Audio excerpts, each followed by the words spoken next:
Imagine waking up tomorrow, checking your analytics, and realizing a third of your most reliable, highest converting traffic just, well, it just vanished overnight. Just completely gone, yeah. Right. Not because your site went down, and not because some competitor suddenly outbid you, but because an artificial intelligence just decided your digital storefront didn't exist in its training data. Which is a terrifying thought. It is. Welcome to the deep dive. Our focal date for this analysis is strictly July 1st, 2026, and we are unpacking the SEO Daily Technology Report.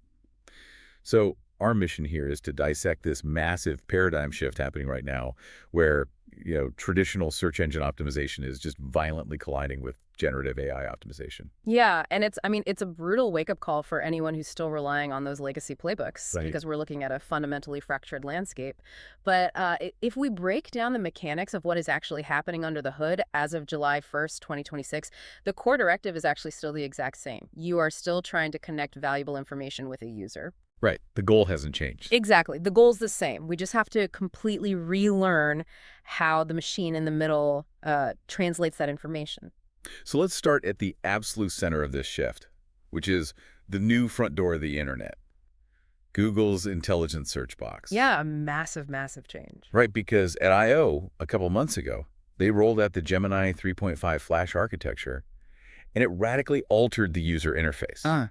Like, it takes multimodal inputs now, voice, image, text, and then it dynamically expands the query before seamlessly moving you from an AI overview into this persistent AI mode. But I want to ask, how does that actually work on a technical level? Because as a user, it just feels like the context window is following me around from search to search. Well, that's exactly what's happening. Think about how a traditional search worked before all this. It was a completely stateless interaction. Okay, stateless meaning? Meaning you queried, the system fetched a search engine results page, and the interaction ended. Done. If you searched again, it was a brand new fetch from scratch. Oh, right. Like it forgot everything you just asked. Exactly. What Gemini 3.5 Flash introduced with this new AI mode is stateful continuous session memory. So the system is actually maintaining a localized vector space for your specific conversational thread. Wow.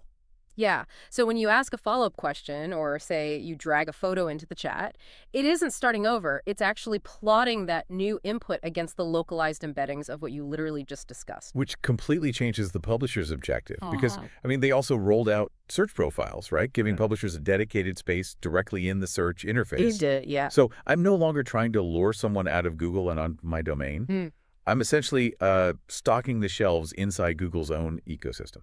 Well, I'd actually challenge that stocking the shelves idea. Oh, really? Yeah, because it's more like you are injecting your brand's data directly into the AI's short-term memory. The search engine is no longer this, transit hub routing traffic to a destination. Right. It is the destination itself. It's synthesizing the answer right on the spot. So if you're still obsessing over getting a user to click a blue link, you're missing the whole point. The metric of success in a stateful AI session is citation. You just want to be cited by the machine. Exactly. You want to be the foundational node that the AI relies on to generate that synthesized answer. But if we're entirely focused on being the data node for Google's AI, doesn't that create a massive blind spot? Because Google is no longer the only game in town. Oh, far from it. Yeah, looking at the market fragmentation stats from this July 1st, 2026 report, they are staggering. ChatGPT's traffic share plummeted from 86% in 2025 down to 64% by mid-2026. It's a huge drop. Huge. Meanwhile, Gemini surged from 5% up to 21%. And you can't forget the niche dominance of Perplexity and Claude, especially in professional workflows. Right. We're looking at a truly diversified discovery ecosystem now. And it's heavily monetized, too. OpenAI's ads pilot in ChatGPT hit $100 million in annual recurring revenue within, 2 months? Just 2 months, yeah. It's unprecedented. And they've also rolled out location sharing, which basically invented local SEO for chatbots overnight. But here is where I start to get a headache on behalf of anyone listening who has to actually do this work. I know where you're going with this. The report explicitly states that each of these AI brains has a unique citation fingerprint. Yes. So Perplexity's RG system heavily weights recent, highly cited domains. Gemini prioritizes structured data and entity authority. And then Claude rewards, like long-form, nuanced reasoning. Yeah. How on earth does a single piece of content satisfy four completely different algorithmic appetites? Well, the short answer is you don't. Wait, you don't? No, you don't satisfy them with a single monolithic piece of content. That is the old way of thinking. What you have to do is satisfy them by decoupling your underlying data from your presentation layer. Okay, wait, I'm losing the thread here a bit. Break that down for me. If I publish an article on, say, the best running shoes, how is the data decoupled from the presentation? Okay, so when a human reads your article, they want the presentation, right? They want the narrative, the lifestyle images, the storytelling. Right, the actual reading experience. Exactly. And Claude might appreciate that long-form reasoning too, but Gemini doesn't care about your narrative. It wants the raw relational data. Just the facts. Right. It wants to know that the entity running shoe A has the attribute waterproof, and it has the relation better than running shoe B for trail running. Oh, I see. So you serve the human with the beautiful HTML presentation, but you serve the different AI models by layering this incredibly dense, machine-readable architecture underneath it. Okay, so if you are listening to this and thinking, I barely have the resources to optimize for Google, let alone architect some multi-layered data strategy for 4 different neural networks, I hear you. But this multi-engine reality is clearly not a fad. Not at all. If you're only optimizing for Googlebot's legacy crawler, you're essentially invisible to a third of the Internet's discovery engines as of July 1st, 2026. And that invisibility has a direct commercial cost. I mean, look back at that 100 million ARR for OpenAI's ad pilot.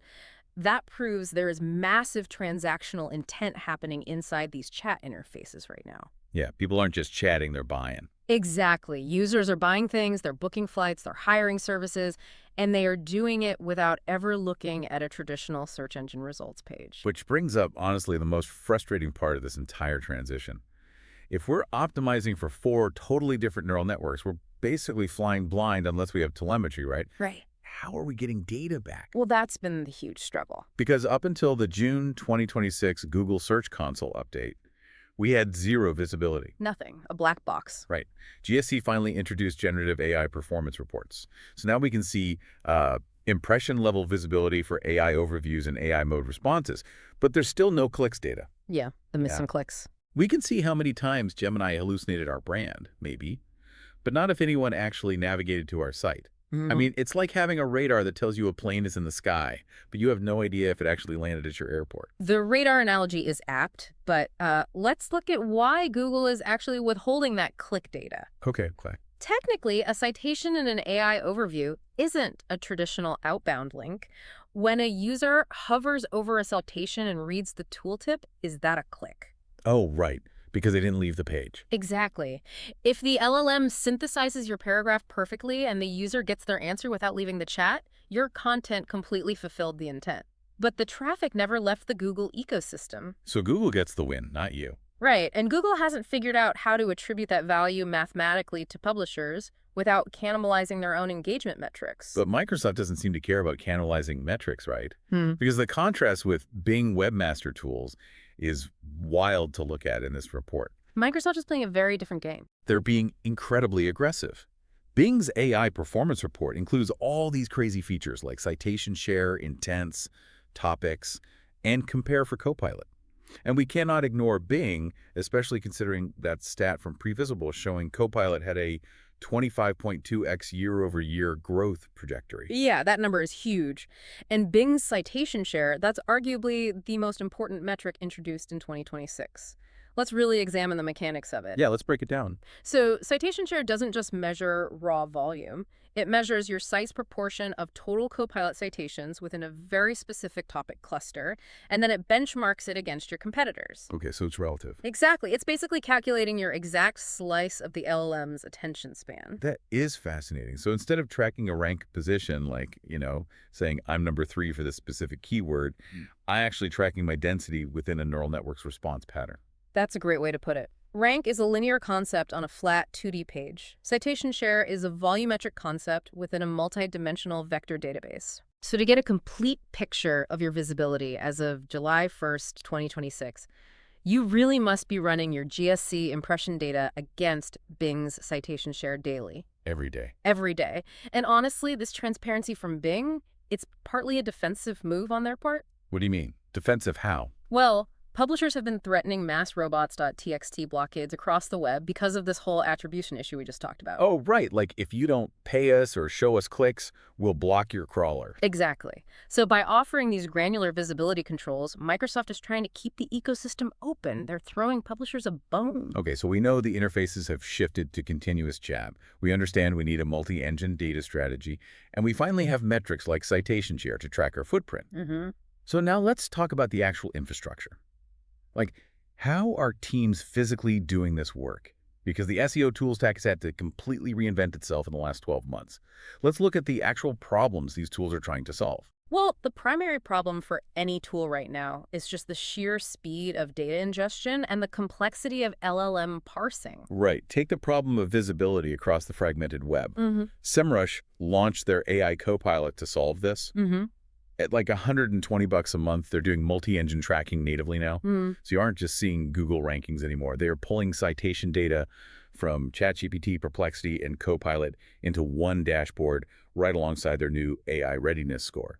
But then you look at Ahrefs, and they seem to be solving for the speed problem you mentioned. They are refreshing top domains every 15 to 30 minutes now. And that 15-minute refresh rate, I need to emphasize, that isn't just a vanity metric to look cool. Right. It actually matters. It matters massively. LLMs, especially Perplexity's RAge system, they are constantly scraping the live web to anchor their generated responses in real-time reality. Because they don't want to hallucinate outdated info. Exactly. Yeah. So if a competitor launches a new product, let's say, and they get cited by a major news outlet, that relationship becomes part of the AI's grounding data almost immediately. So fast. Ahrefs' AI-assisted link anomaly detection allows you to spot those shifting citation relationships the very moment they happen. That way, you can inject your own PR into the news cycle before the model's weights permanently settle on the competitor. That makes total sense. Speed is the absolute variable here. But I'm struggling with the mechanics of the next problem, which is technical friction. So Screaming Frog is still the gold standard technical crawler, right? Always has been. But their 2026 update includes this new AI crawl readiness audit. And if I'm paying for Screaming Frog to tell me my AI crawl readiness, what is it actually crawling? Because an LLM doesn't crawl the DOM tree the way the old Google bot does, right? Like, explain that disconnect to me. That is a phenomenal question. You're completely right. An LLM's crawler, let's take OpenAI's OAI bot, for example. All right. It absolutely does not care about your CSS. It doesn't care if the site looks pretty. No. It doesn't care about your JavaScript rendering or your beautiful visual layout. It solely cares about tokens. Yes, it wants to extract raw text and structural relationships to convert into vector embeddings. So when Screaming Frog runs an AI crawl readiness audit today, it isn't rendering the page visually at all. Oh, interesting. So what is it doing? It's analyzing the HTML purely for extraction friction. It's asking, are your main content blogs easily identifiable by a script? Are you relying on complex client-side JavaScript just to load crucial text? Because an impatient LM bot might just skip that entirely. Oh, okay. It's essentially measuring how cleanly a machine can strip away the website and just take the data. Which leads directly into what Surfer SEO is doing with their new AI extractability score. Yeah. Because they're using NLP to analyze the structural patterns that AI overviews prefer. And the single biggest tactic driving that extractability score in July 2026 is the adoption of the lms.txt file. Yes, the lms.txt standard, it is everywhere now. We have to talk about this. The standard is sweeping the industry. It basically sits right next to your robots.txt file on the server. To me, looking at this, it's like leaving a perfectly organized, pre-highlighted study guide on the kitchen table, specifically for the AI web crawlers. Like you aren't making them read the whole textbook. Okay, I love the visual, but let me actually challenge the study guide analogy. Okay, challenge it. Because study guide kind of implies you're just summarizing the content, you know? Yeah. The lms.txt file is so much more powerful than a summary. It is a translation layer. The translation layer. Yes, you are serving the content in raw markdown, heavily structured with clearly defined entities, specific relationships, and localized context. You are doing the computational heavy lifting for the machine. Right, by feeding it the markdown directly. Exactly. Because processing complex HTML DOM structures, that costs compute. Figuring out which div container holds the actual article versus which div holds the sidebar ads, that costs compute. And compute is expensive. Incredibly expensive. So when you provide an llms.txt file, you are eliminating that compute cost. The AI bot hits your server, grabs the clean markdown, and integrates it into its context window with zero friction. In a world where these companies are spending literal billions on processing power, the path of least computational resistance is the one that wins the citation. That completely reframes the technical side of SEO. I mean, we are literally formatting text just to save Sam Altman's server farm a fraction of a cent in processing power. And in exchange, we get the citation. That is exactly the trade-off. It's brilliant when you think about it. But let's pivot here, because there is a massive, almost ironic contradiction sitting at the heart of this July 1st, 2026 report. I think I know what you're going to say. We have spent this entire deep dive talking about machines, right? Vector spaces, array architectures, LMS.txt files, extraction, friction. We are so deep in the weeds of machines reading machines. Yet when you look at the fallout from Google's May 2026 core update, the algorithm heavily rewarded something entirely different. The human paradox. The human paradox, exactly. The stats in the report are undeniable. Reddit's share of top 3 positions rose to 10.24% in June and July. Wild. Meanwhile, YouTube's top 3 rankings, these slick, highly produced, highly optimized videos, fell to 2.14%. We've seen EAT experience, expertise, authoritativeness, and trustworthiness. It has hardened from a subjective quality guideline into an undeniable programmatic ranking signal. A hard signal. Thin affiliate sites have just been wiped off the map.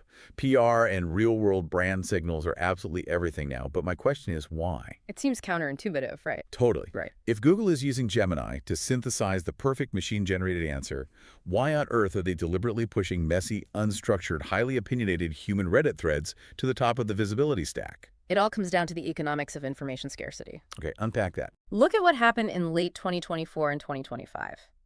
Generative AI reduced the cost of content production to near zero. Anyone, literally anyone, could spin up 10,000 perfectly structured, grammatically flawless LLMs.txt-optimized articles about the best hiking boots in like an hour. Right.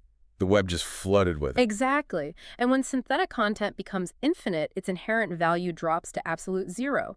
The search algorithms recognized very quickly that their indexes were drowning in perfect, frictionless garbage. So they needed a signal that couldn't be synthetically generated by an AI. Precisely. And what is the one thing an LLM cannot do? It cannot live in the physical world. Oh, yeah. An AI cannot test the waterproofing on a hiking boot in the mud. It cannot tell you if a local coffee shop has terrible acoustics because the espresso machine is too loud. The algorithms realize that the only premium data left on the internet is authentic human experience. That's Reddit. That's Reddit. Unstructured, messy Reddit threads, despite having frankly terrible technical SEO, contain dense clusters of authentic human signals. They have first-hand anecdotes, emotional reactions, and real-time community consensus. So EAT isn't just about having like a nice bio page that says you're an expert with a headshot.